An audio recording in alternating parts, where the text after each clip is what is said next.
Absolutely. And I'll just tell people not to rely on my medical advice. What's the saying? You're not a doctor, but you play one on TV? I stayed at a Holiday Inn Express last. All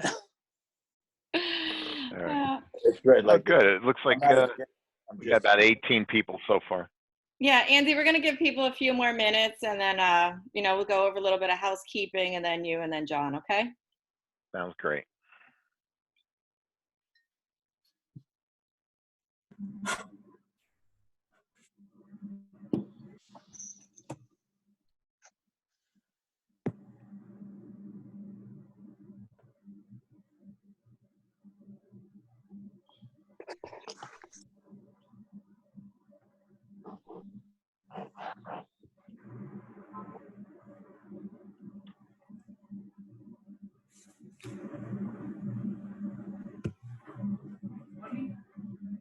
Morning.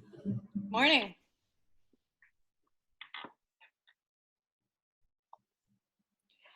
All right, guys, we have 20 or so who have joined. So in the interest of everyone's time, we are going to kick it off. Just a little bit of housekeeping. We're going to keep everyone on mute so that John can talk and that we have no background noise.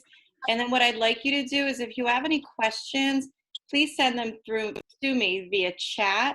And then I will either ask John at the end or you can unmute yourself.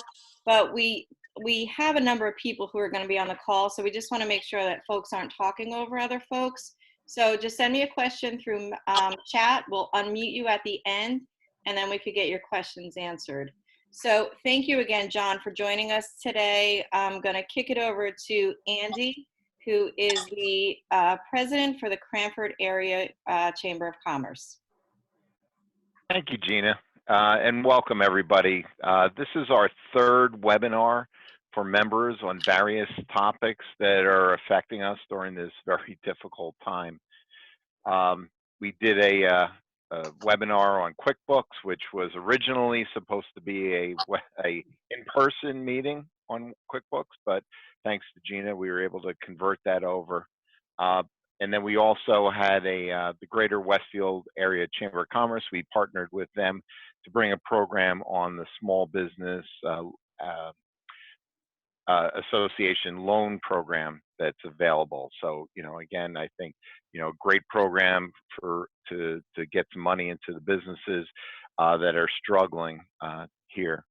So, and we do have other topics that we see are coming up, but we're really looking for you guys to provide us with the information as to what you need to hear.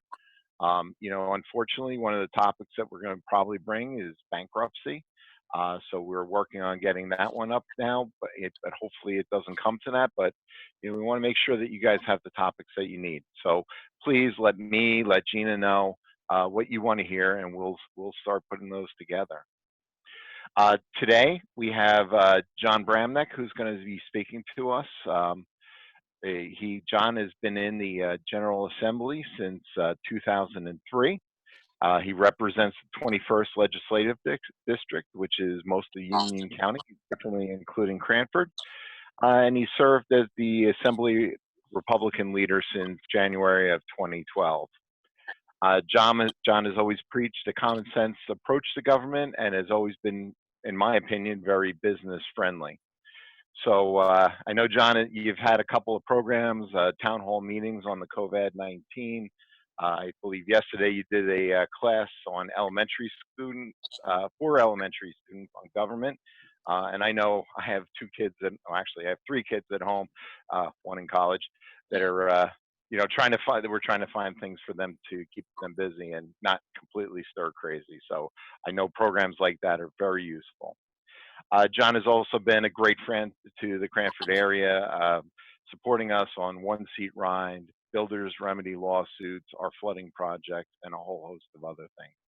So, Jon, thank you for taking some time to talk to our members. You know, particularly, you know, we're interested in the CARES Act, the Corona Aid, Relief, and Economic Security, and what the state is doing for us, so, or can do for us. So John, I'll give it to you. Thank you. Thanks, Mayor Gina. Good morning, everyone.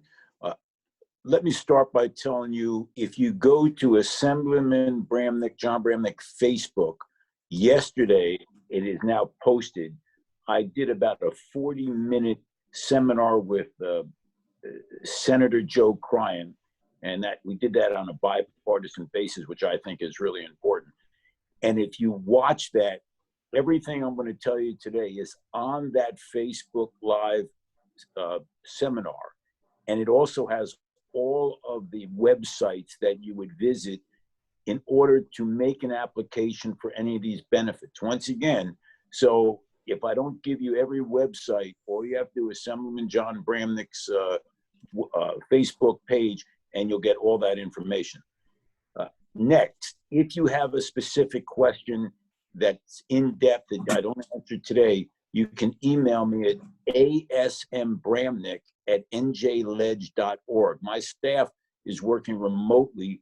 Every one of those emails comes to me, and I have people in Trenton working remotely who will reach out to you and answer your questions. Once again, that's asmbramnick@njledge.org.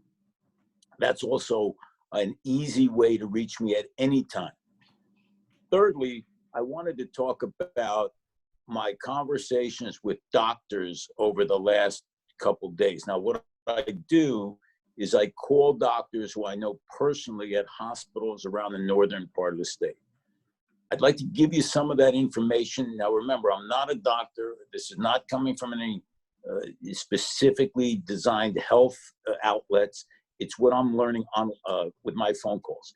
First, maybe a month ago or 2 months ago, I was with a number of doctors who were both friends and were a number of events that I held. The doctors at that time said, well, you know, it kind of looks like the flu. They weren't deeply concerned. And then this outbreak occurred and it seemed much more serious. And even some of these doctors thought, and these are very smart doctors involved in anesthesia, intensive care, infectious diseases. So what did they learn? What they told me this morning is more people are coming to the hospital because of the breathing portion or the breathing problem that they're having, meaning that in certain hospitals that are now full in northern Jersey, most of those COVID patients are on oxygen, not intubated, but on oxygen. Apparently, the way it attacks the lungs, that's why they're at the hospital, because of their breathing issues. They say that's very different than the flu. They say most people who have the flu are able to stay at home. They take the Motrin or the drugs that reduce fever. But the breathing issue is apparently what's filling the hospitals up with patients. I tell you that because I found that interesting that that's one of the reasons it's very different than the flu. The other issue is the question about this malaria drug. Off the record, these doctors have all told me that if they got COVID, they would take it. Apparently, it's anecdotal once again, but I'm going to say that, you know, these are doctors who are both friends and also experts, and they're saying they're somewhat comfortable in what they're seeing. There was one other drug, I wrote it down, it's an antiviral drug that they also are experimenting with, and if I can locate that name, I'll get that as well. The reason I'm telling you that is because I find that this information on a daily basis is important. The other thing I'm learning, that the social distancing is having an effect. Government does not want to announce that now, and they shouldn't, because they're still overloaded at hospitals. But I'm hearing that it is slowing down the pace with respect to people coming to the hospital.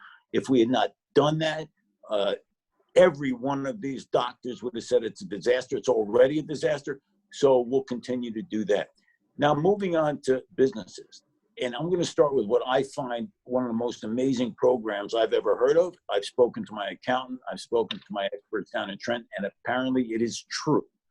So under the federal relief program, they have what is called the Paycheck Protection Program.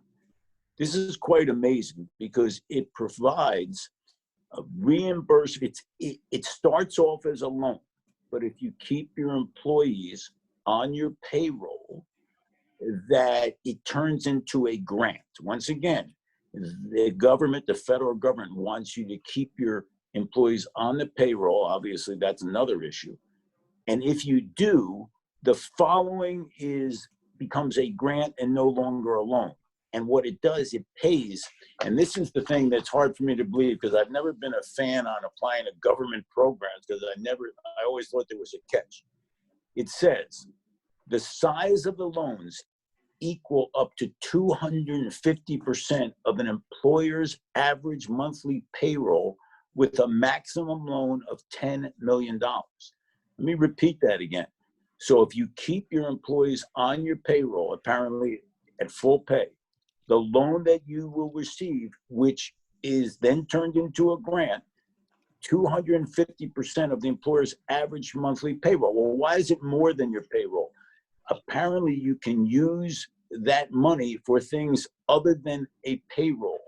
And I'm going to get to that because I can't find it in my notes, but it involved everything from health care benefits, insurance premiums, retirement contributions, and covered leave. So this is quite an amazing program at the federal level.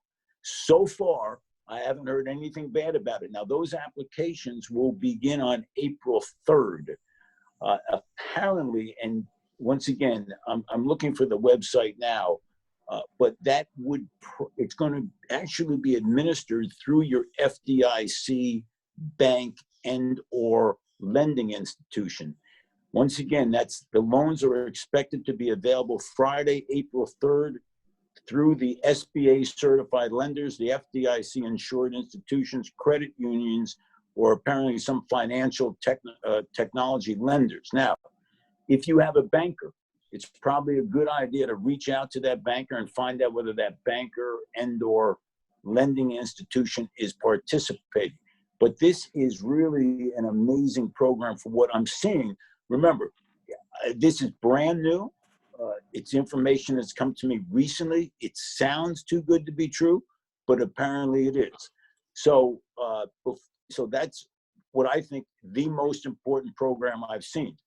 Now, at the New Jersey Economic Development Authority, and there's a phone number here. I hate reading online these websites, but clearly you'll find that on Assemblyman Jon Bramnick's Facebook. But it's really the EDA. Here's some of the available programs under the state EDA. And those applications may not be quite ready for prime time either. There's a grant up to $5,000 to small business. That's a grant. There's a small business emergency loan with loans up to $100,000 to businesses with less than $5 million in revenues. So that's a state SBA. The State Economic Development Authority.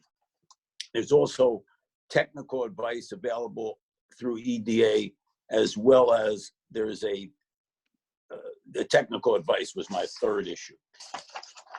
They just did move this morning the filing for the federal income tax payments of April 15th to July 15th. That involves personal income tax filing. I'm not sure what else it involves, but I can tell you this, that the reason it took a while for the state to change from April 15th to July 15th, because the federal filing requirement has been moved to July 15th. The reason is our budget year ends June 30th. And I'm sorry, I have to hold the calls right now. Apologize. Sorry. So I forgot to turn the phone off. Sorry about that. I'm still in the law office, a little lonely here. But anyway, I've got one person. I normally have 50 people there. I have 3, myself and 2 secretaries in different portions of the office who have no interaction. Sorry about that. So let's see, where was I on this? Okay, I have a whole bunch. Retirement accounts. The federal government has indicated that if your at the age where you have to take money out, you know the rule, you're all business people. I think it's 70 and a half. You do not have to take any money out of your retirement accounts at 70 and a half, that minimum distribution. And the reason they did that is because obviously stock market had dropped substantially. And if you're below 59 and a half, you can take money out with no penalty. Normally, I believe I'm not an accountant, about a 10% penalty. You can borrow money from, or should I say, you can take money out from your IRA or 401k without a penalty. And they're going to give you, my understanding, is 3 years to pay the taxes. So if you take out $10,000, you don't have to pay all the taxes within this fiscal year. So that's some assistance. With respect to mortgages, now this is somewhat confusing. So let me tell you what I've learned from the governor through both press releases, press conferences, and my discussions with the chief of staff, or for I say some of his representatives. Most of the lending institutions are going to give you some assistance and some delay in paying home mortgages, and as we understanding, business mortgages. Apparently, most of the big lenders have agreed to that. I did put an email out earlier this week with the names of those institutions, but I'm getting the feeling that most of the institutions are going to be fairly cooperative in late payments of mortgages. There can be no foreclosures nor evictions, at least from homes or apartments during this period of time under the governor's state of emergency order. I do not have that order in front of me, but I would doubt if there'd be any foreclosure actions during this period of time. First of all, I don't think the lawyers can do it. Surely that I'm sure whether it be marshals or sheriffs, I don't suspect they're doing it either. I think we're pretty frozen in that regard. So it's the EDA at the state. And what I'll do is I'll give you some websites. If you know, there's so many letters on websites that I always think that I can't write them down when I'm listening. So I should talk about the so-called direct payments to individuals. So people making under $75,000 a year will receive a lump sum check of $1,200. If you are earning between 75,000 but less than 99,000, you will also receive some benefit, but it will be proportionally reduced. If you're married and you're making up to $150,000 jointly, $2,400 check will be distributed to you. How they do that, I'm not sure. Joint filers making over $198,000 will not receive any direct checks. And between $150,000 and $198,000, the joint filers will get a reduced benefit. Let me just move this out of the way. Okay.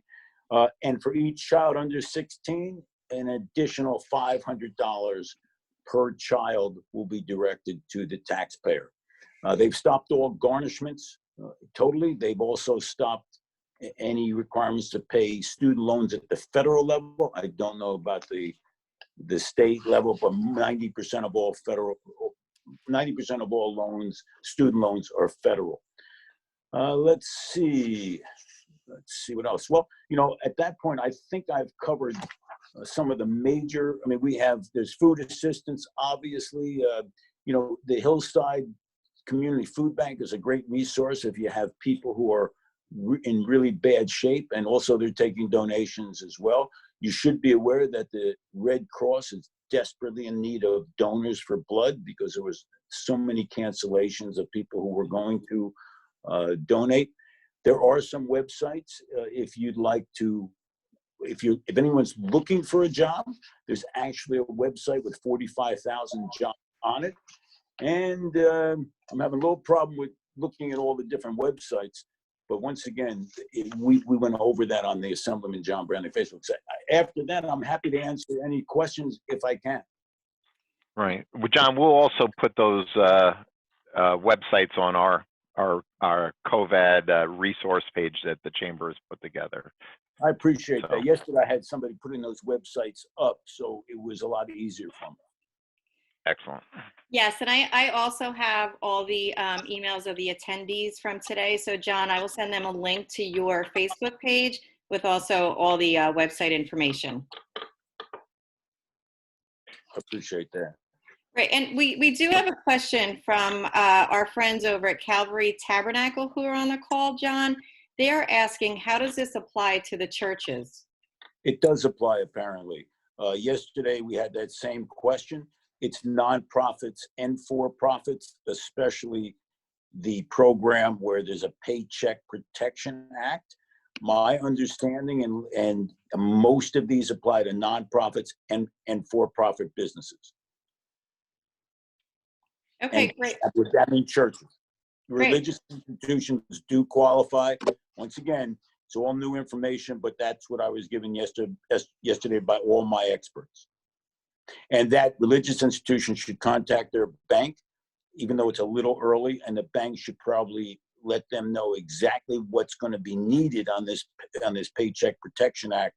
Apparently, there's a whole list of things, and the bank is, or the lending institution apparently is starting to get that information from the feds. Great, thank you. Now I'm going to ask if anyone in our audience, if you'd like to unmute yourself and ask a question. I see that we have one coming in right now, so I'll ask it. If an employee is laid off and making more on unemployment and you get the POP loan, can you force them off of unemployment at that point to come back? That's interesting. Well, I'm going to talk generally what I know about unemployment. And just so you know, unemployment is up to 60% of your weekly salary, up to $713. But the federal government added a benefit of an additional $600. So the question is significant because someone could be earning $1,300 a week, and you can do that for 39 weeks. But generally, as I understand unemployment, someone who is laid off, right, can apply. But if your job then opens and your job is now available, that's a little different story, because the whole concept of unemployment is you're unable to get employment. So I think historically what unemployed people are supposed to do is look for a job during the period of time where they're laid off. So it's my understanding, once again, that is not my expert as a lawyer. My understanding is if the job is then offered back, I would not understand how anyone could argue that they were now laid off when they were rehired. Check with an employment lawyer on that, but I'm pretty convinced that you have to be laid off. If you're rehired, you're no longer laid off. So my understanding is you can't say, oh no, I like unemployment, I'm just going to continue to recover. Now, of course, there's family leave, there's paid sick leave. So remember this is another issue. If there are a number of reasons you can stay off a job when you're furloughed, but those are very specific.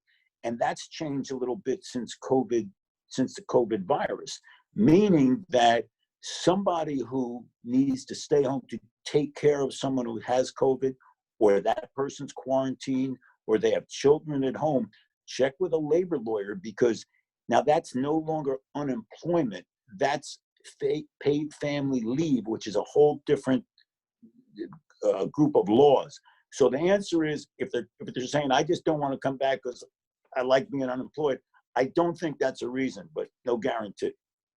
Great, thanks, John. We actually have a couple of questions regarding this. Someone else wrote that they heard that the PPP will run out. Is there anything we can do to ensure we will not be left out of getting assistance for our employees? Is that you talking about the Paid Protection Act? Correct. Well, there hasn't been any applications.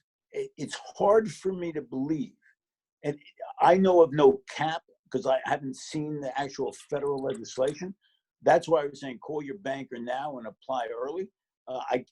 It's hard for me to believe that the government would start a program. I saw no cap is what I've seen, but it's very possible. So you wanted to apply early.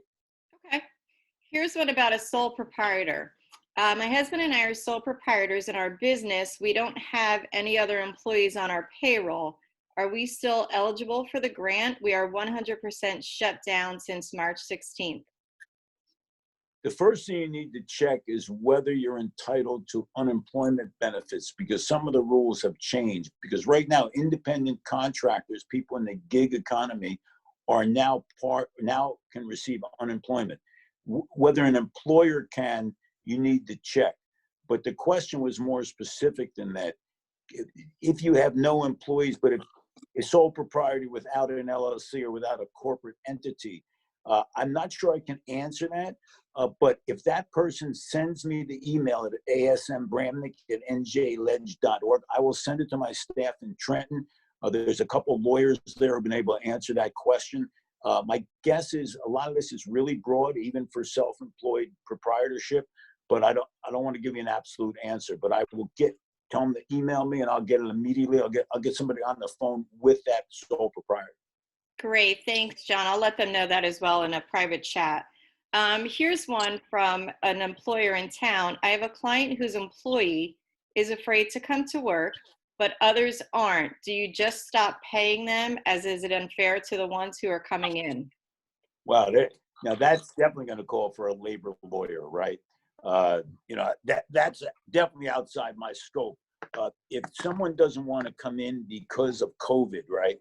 Boy, that's really a real in the weeds employment question, whether someone has to come to work or not, related to the fear of COVID.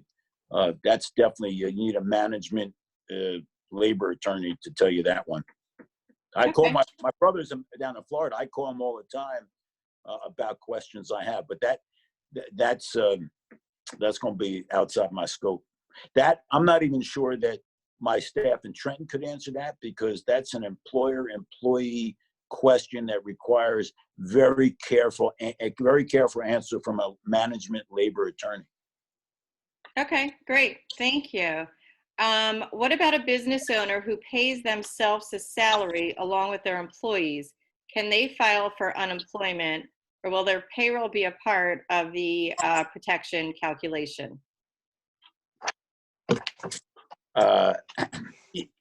I'm going to assume if it's a business entity, like an LLC or a S corporation, you are an employee of that company.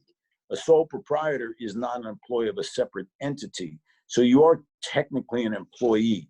Now, let me just see one other thing that I had.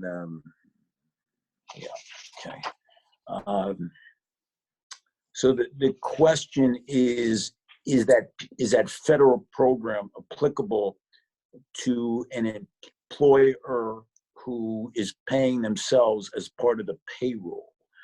If you're on the payroll, once again, I don't have an ultimate answer to that, but and it's a new federal program. But send that question to me in my email again, and I will send that and get them the best possible answer I can get under the circumstances.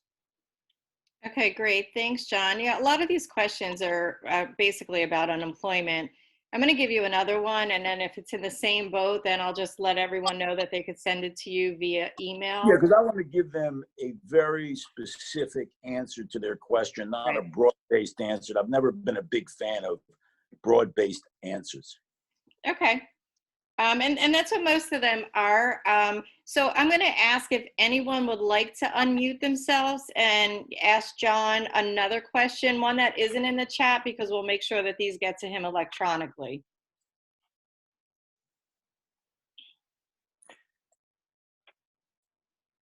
Gina, I'll ask one. So last night, the Cranford Township Committee extended their ban, extended the implementation of their ban on plastic bags, prohibition, plastic bags, plastic utensils. There is a bill in the state legislature which is going to do that, take appropriate actions, which I understand are less than the town actions. A lot of our business owners are very upset about this. The reason the extension is because of the way businesses, the takeout business is right now. Do do you know about this, the state bill? Do you know what the status is? And will there be preemption of Yeah. more stringent local?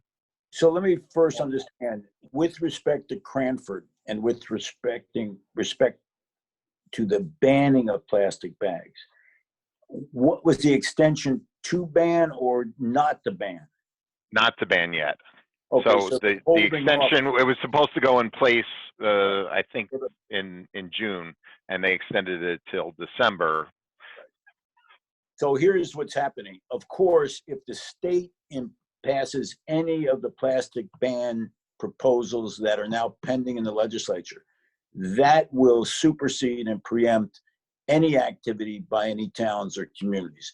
And that is the ultimate goal, so you don't have a different rule for each town. I doubt, though, that in the short term, you're going to see a piece of legislation that will pass and be signed by the governor. The issue has been the governor's position has been, I'll call, more extreme than the legislative solution.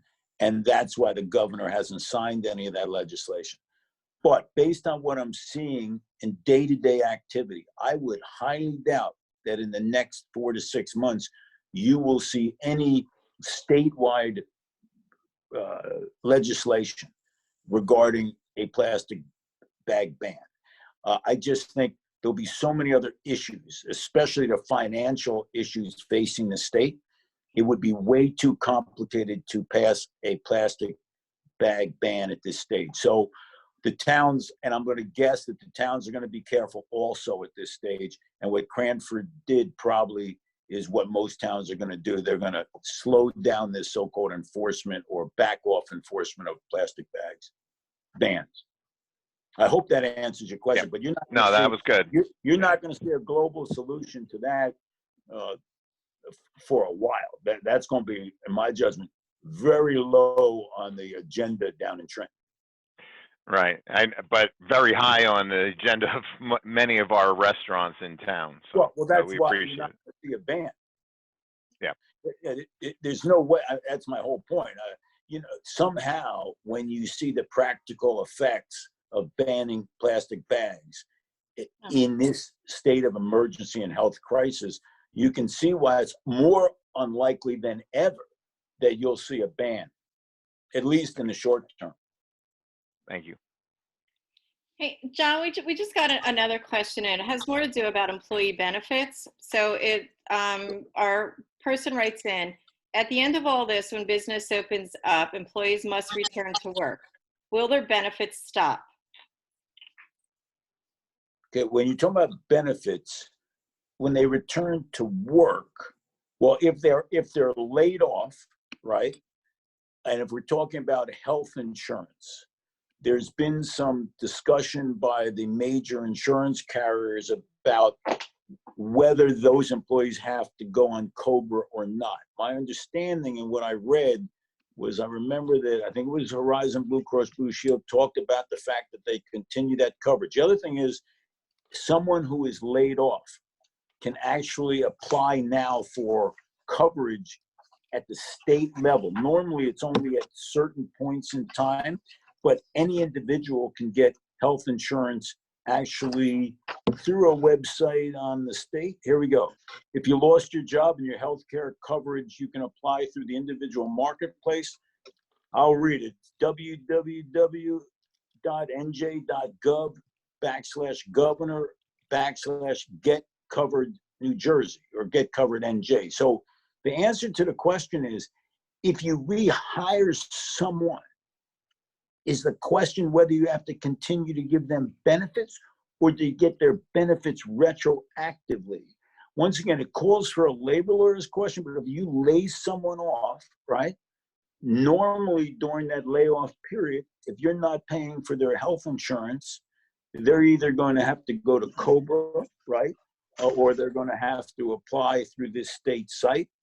So, but they come back to work. The confusion in this question is, to me, well, the question is, do they get their benefits back? If you're saying, can you renegotiate your employment relationship? I'm a little confused in the question. If they come back to work, are they entitled to the exact same benefits after someone's laid off? calls for a labor question, but I suspect that depends what the contractual relationship is between the employer and the employee, right? That's, I'm not sure I 100% understand the question. Again, I'm having no trouble as a trial lawyer trying to answer some labor law questions. But have you had a labor lawyer on on this site yet? That would be brilliant, because a lot of these questions really call for whether there's a subsequent action against the employer by an employee for some sort of discharge, layoff, et cetera. So that would be and offline, I'll give you the name of some labor lawyers. John, that would be wonderful. Thank you. Yeah, most of the questions that are coming in, and our caller actually wrote in and she was following up and she said, not health benefits, unemployment benefits. Would their unemployment benefits stop when they come back to work? Well, I would think the answer is yes. Maybe if you're not, the whole point of unemployment benefits is, and I think I can answer that one, if you're furloughed and then you come back to work, I think it's actually illegal to take both. I mean, if you're back on the payroll, I don't think you can take unemployment benefits. I don't think we're going to change that. No double recovery here. I mean, if we're giving unemployment benefits and you're employed, that would be a new one on me. Government's never been that nice. I have a question. May I ask? Of course. Sure, Kamal, go ahead. Okay. Our work have diminished, and I have furloughed my employees except for a few hours a week. Can I still benefit from this retroactive, whatever I pay them, I'll be reimbursed or forgiven if I apply with my financial institution for a loan for payroll loan? Just two things. One, my understanding, you have to keep your employees on at their regular pay under the Federal Paycheck Protection Act. Second, your employees can apply for unemployment during this period of time because there's reduced hours and it's a percentage. But I'm pretty clear from what I've seen is, and I guess it works like this, if in April 3rd, if you apply and you take their money, then I suspect you have to put them back on the payroll, I'm guessing retroactively, and I'm not sure if the federal government is going to send you that loan now so you can keep people employed at their full rate. My confusion here is, since you laid them off and many employers are in the same situation, what you have to do now to get that Paycheck Protection Act is probably discussion. As I said, we haven't seen the application yet, but you probably would have to resume them to normal pay with the monies you receive from the federal government or loans you're taking from a subsequent source.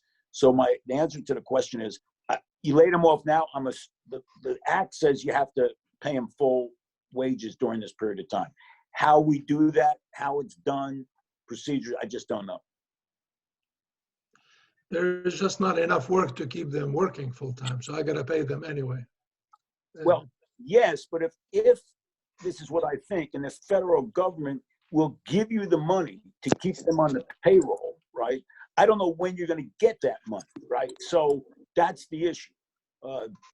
The issue is going to be procedurally, if they want you to keep you on the payroll and they want to give you a loan to do that, and that loan becomes forgivable and a grant, when are you going to get that money? And do you have to pay them back retroactively?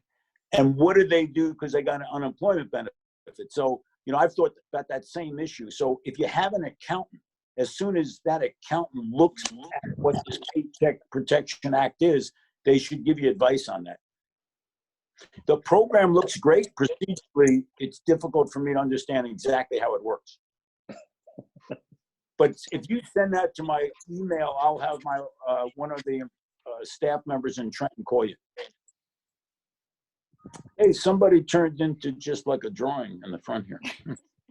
Oh, there you go. Thank you. Thanks, Kamal, for that question. Does anyone else have any questions? Please feel free to unmute yourself and ask John. Yeah, can I piggyback on the question that you two were just speaking about? Sure, Chris, go ahead. We were talking about retroactivity, and that's an interesting topic. It's a little confusing to me. It sounds like the payment from the PPP program under the 7A portion of the SBA, it's at the time of the loan origination and then the future 8 weeks. Am I incorrect in my application of that? You could be right. That's why I'm saying the accountants and the banks are going to have to discuss it with you. If it's at the time you get the loan and forward, that would be fabulous. It's a really good point. I'm not aware of that, and that's a great point. And I'm hoping that's the case. So the minute you get your loan, as long as you keep your people on the payroll, you get the benefits. So that makes sense to me. Do you think there's a reading that you would be able to be paid retroactively for past weeks that you've kept? For instance, I kept my people on the payroll. We have no money coming in, but I'm attempting to keep everybody in the status quo. I feel like I'm going to be out of that, but once I get the SBA loan, I can then from 8 weeks going forward at least float everybody. Actually, the answer to that I did see, and if you have kept them on the payroll, right, it actually has some retroactivity back to February, as I recall. Here it is. It says, now I'm not sure exactly what this means. Okay, the program is retroactive to February 15th, 2020, and covered expenses incurred until June 30th. So if you've kept them on the payroll, apparently there is some retroactivity. So you think that you'd be get potentially more than 8 weeks of potential payroll protection then? Don't know. But okay. It provides 8 weeks of cash flow. So, but it looks like 8 weeks. So I assume you don't get more than 8 weeks, but you can use these prior weeks apparently. So. Gotcha. Thank you. That's my best guess. Yesterday, I actually had Dan Connolly, the accountant, the CPA, on the phone, and he was able to answer those questions.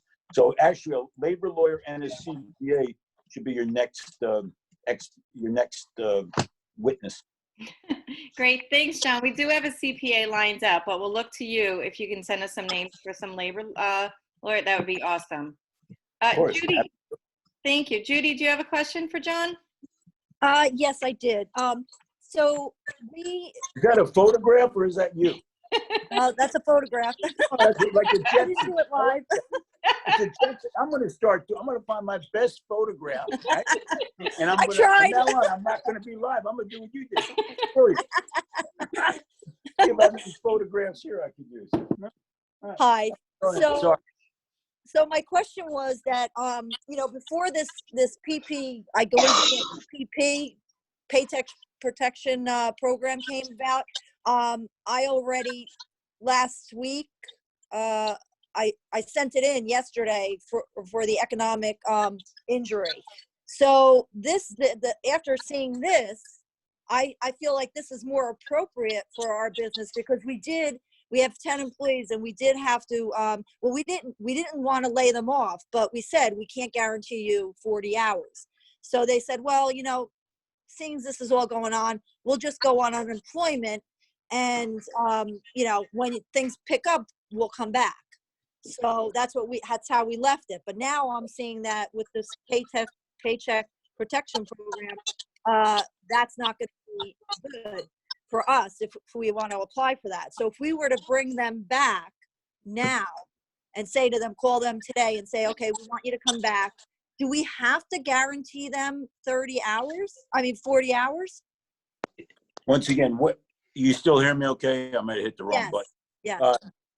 It's way in the weeds. I mean, that's really going to be a combination of your accountant in conjunction with a bank because, I know a little bit about this Protection Act, but not enough to answer that question. Okay. All right. Thank you. I appreciate it. Thanks. And once again, I don't have the staff here, but send me that question at asmbramnick@njledge.org, and I will have one of the lawyers in Trenton call you specifically. Okay. Thank you so much. John, we have another question that came in, and it's in your estimation, do you see us going outside again before May 1st? Going outside to take a walk, probably yes. going back to society's regular schedule, no. I think that the federal government said that from Washington yesterday. I think here's how I view it from kind of a social political environment. It took us a long time to believe this was not the flu. It took us a long time to shut down. I doubt that government is going to take any risks and opening earlier rather than later. Because once you open, it's going to be hard to shut down again. Not only that, even if we do better in New Jersey and New York, the media is going to emphasize what's happening around the rest of the country. So as this virus spreads, because though we're the epicenter in New York and then now in North Jersey and Connecticut, as it spreads, there's going to be more and more infections throughout the country. So people are not going to be comfortable. One, people are not going to be comfortable going back to their normal activities. And government is going to be concerned about reinfecting the population. So my guess would be that, yeah, I would say we're definitely shut down for a month. You know, I just can't imagine that based on what I see in the hospitals at this point, that, you know, we're resuming normalcy for a while. And I just don't see it. And government's going to have to be even more protective than it was at the beginning. Though I see a flattening of the curve, as they said, from everyone I'm speaking to, and it's getting better, this looks like it's a long prognosis. So it looks like a problem. So I don't expect us to get back to normalcy for a while. For a lot of reasons. First of all, I don't think people are going to feel comfortable, even if the government says, you know, you can go back. I think social distancing is probably going to continue for a long period of time. And people are going to be very hesitant. They're going to be very nervous. Because once they did believe it, now people are really concerned. So I think it's going to be a long process. I hate to say that, but that's the sense I'm getting, even from doctors and from people in government. Great. Sorry for the bad news, but you know, it's just a shocking environment that is just overwhelming to all of us. Thanks, John. We appreciate your reality spin on this, and we recognize that it's uncharted waters for most of us, all of us.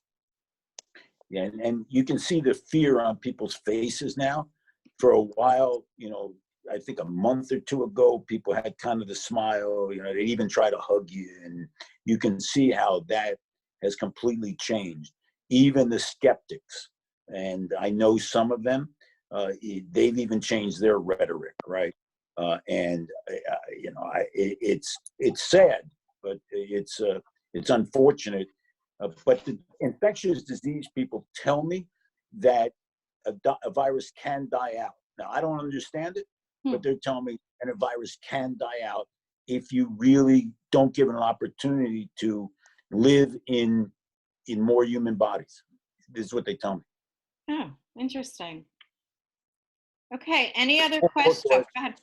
drugs as well. I mean, vaccines, but as they find out more and more drugs work, to me, that's the real hope, right? If people know they can get a drug that will save their life, they can handle the flu or they can handle COVID if they know they're not going to die, right?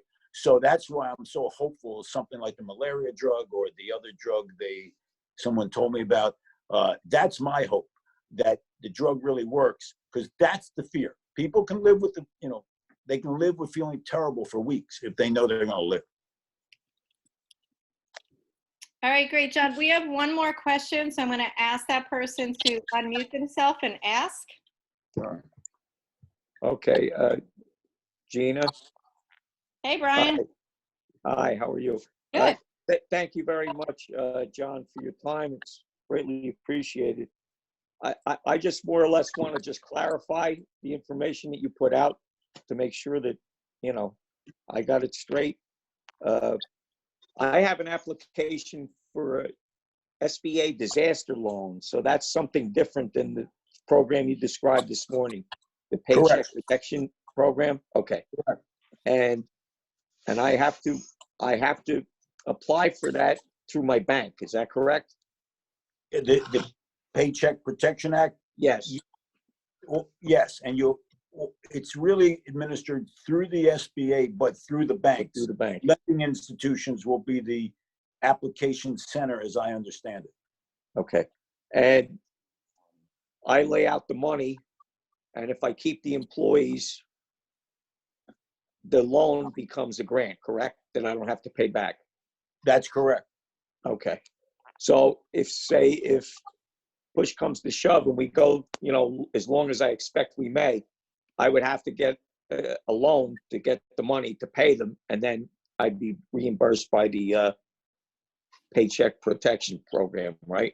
The only thing I'm a little confused about, it sounds like they're going to give you this loan if you agree to certain things, right? Okay. So that loan might be available. I don't think, in the way, otherwise they wouldn't call it a loan, right? If you had to prove everything and then get the grant, right? Mm-hmm. Then there's no loan, right? So Right. I think they're saying, we're going to give you this loan as long as you do these things. And Okay. then it will turn into a grant. If you don't do those things, then you have to pay us back.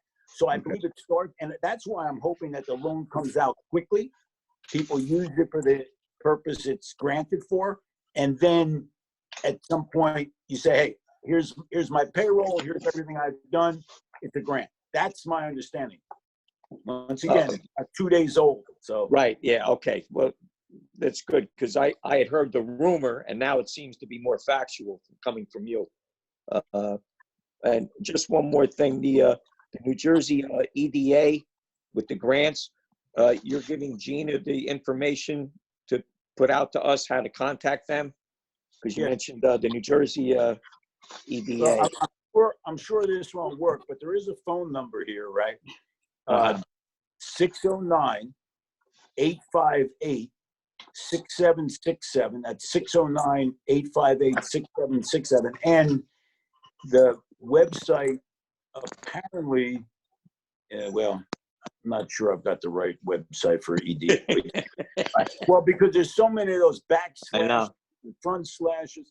I'm still on the last generation. I think I needed a young person here to talk about the backslash. That's why I always ask Gina to do it. Yeah, the .gov, .this, .nj. Yeah. Well, I can tell you right now, all the stuff that they told me to do remotely, right, over the years, I guess I'll be learning how to do it remotely now. Listen, thank you. Thanks again very much for your time. Sure. And remember, please reach out to the office, because I've got really well-established and very smart staff who can get very specific with certain questions. All right, I'm going to take advantage of that as long as Gina can give me the. ASN Bramnick at njledge.org. Right? Okay, great. Thank you so much, Assemblyman. Okay, everyone. Don't worry, Else? Brian. I got you covered on that one, Brian. So Penny, do you have a question? No, I think he pretty much answered it. I just wanted to know if he sees us being able to open our small businesses after May 1st. I'm just going to give you who knows? I'll give you a wild guess, right? The first part is it's going to take 2 weeks to 3 weeks to see whether or not this virus is under control, right? As the president and Fauci said yesterday, they expect more and more deaths and more infections, right? And then how long after that, are they going to keep things closed? So, when you speak to infectious disease people, they're saying 5-6 weeks. You need a couple weeks to, to flatten the curve, another week to make sure it's really coming down, another week or two to make sure, the virus isn't spreading again. It's, that's, I hear the same thing over again, and no one tells me anything different. They tell me the same thing. All of this issue is the same. It's going to be a while. So however we get through this thing, I guess we're going to have to be patient and pray and hope and work together. But I understand how difficult it is. It's difficult for everybody. It's a shock. Some of us older people, though, somehow, I guess because our parents told us the depression and really bad stuff, and if they came from other countries, we're not quite as shocked. I think, as a younger generation, because we were told, don't spend your money, the bad days are coming. I didn't think they'd be this bad, but, a lot of us are older, heard all about the Depression, right? Yeah. Mhm. Thank you. You bet. All right. God bless everybody. Stay safe. You too. Thank you very Thanks much. so much, John. God bless. All right. Thank you, John. Take care, all. Thanks very much for your time. Thank you. Thanks, Ken. all. Bye-bye. Thanks, Ken. Thanks, everyone.